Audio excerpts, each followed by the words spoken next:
Istilah child free tentunya banyaklah orang yang kepikiran kalau misalnya ketika mereka nikah bisa nggak buat biayain anaknya sampai mereka itu menikah atau ke jenjang selanjutnya. Tapi mungkin di sini gue pengen bahas sisi positifnya dan sisi negatifnya yang gue pelajari dari internet, dari teman-teman gue yang udah menikah, baik itu yang udah child free sama yang belum. Nah, di sini juga gue pernah kayak wawancara tapi nggak ada dokumentasi, kayak ngobrol biasa aja sama orang-orang yang child free dan juga yang udah menikah dan punya anak. Di sini gue bisa ngambil ya bahasanya masing-masing tiga kesimpulan yang bisa gue share ke lu. Kenapa banyak orang yang pengen child free, ada sisi negatifnya dan positifnya yang wajib lu tahu. Hello guys, welcome in Bang Ari Jorong. Jadi kali ini gue sharing kalian. Sebelumnya, child free ini bisa dibilang yang belum tahu artinya itu memilih untuk tidak memiliki anak.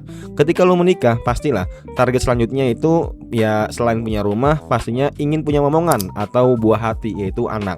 Tapi ada beberapa orang yang mereka itu memilih jalan untuk tidak memiliki anak sampai tua. Contohnya siapa? Nah, contohnya kayak misalnya Coach Justin, atau enggak mungkin Telegram yang lu kenal lagi selain itulah.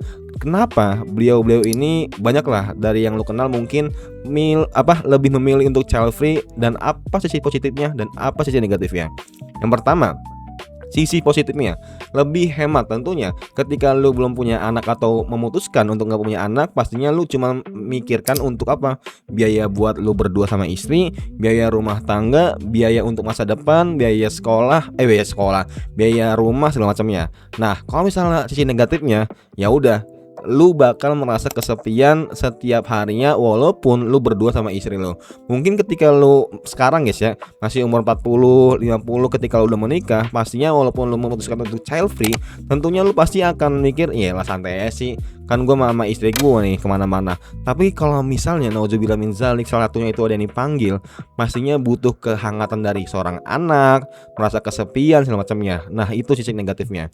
Yang kedua, sisi positifnya yaitu lebih banyak kebebasan. Tentunya ketika orang itu memilih untuk child free, pastinya ya udah lebih banyak waktunya itu buat ngatur hobinya, traveling, main game segala macamnya, tanpa ada tanggung jawab untuk ngasuh anak. Ya banyaklah cowok-cowok atau bapak-bapak yang mereka itu belum selesai sama masa mudanya.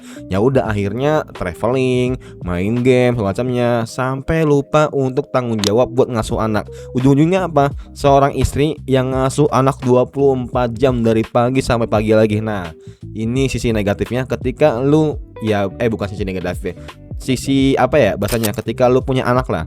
Dan sisi negatifnya apa bang? Yang kedua itu bisa mendapat pressure dari tekanan sosial. Pastinya banyak lah orang tua lu mungkin nanyain, dek kapan kamu punya anak, dek kapan kamu punya cucu. Nah, pastinya adalah kayak tekanan kayak gini, apalagi saudara-saudara kalian atau mungkin abang kalian, atau ada kalian yang nanyain, kakak kapan kak dapat anak kak, kakak kapan kak punya anak kak. Nah, banyaklah pertanyaan-pertanyaan kayak gitu yang bisa menimbulkan pressure buat kalian sendiri. Sisi positif yang ketiga tentunya bisa fokus ke diri sendiri.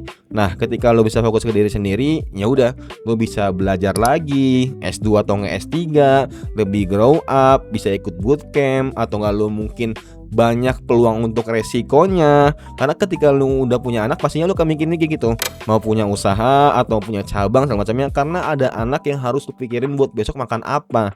Nah, kalau sisi negatifnya yang ketiga tentunya tidak mengalami pengalaman menjadi orang tua.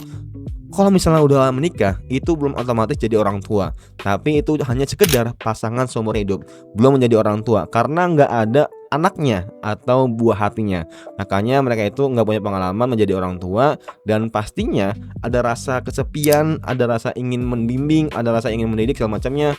Ujung-ujungnya ya mungkin mereka menganggap adik iparnya, atau nggak mungkin anak orang lain diangkat sebagai anak kandungnya atau segala macamnya lah pokoknya lah. Nah, banyaklah kasus-kasus yang seperti ini yang mungkin menurut kalian ada yang setuju sama yang gak setuju. Nah, mungkin menurut kalian gimana? Kenapa banyak orang yang milih untuk child free? Coba tulis di kolom komentar. Semoga bermanfaat and next time. Bye.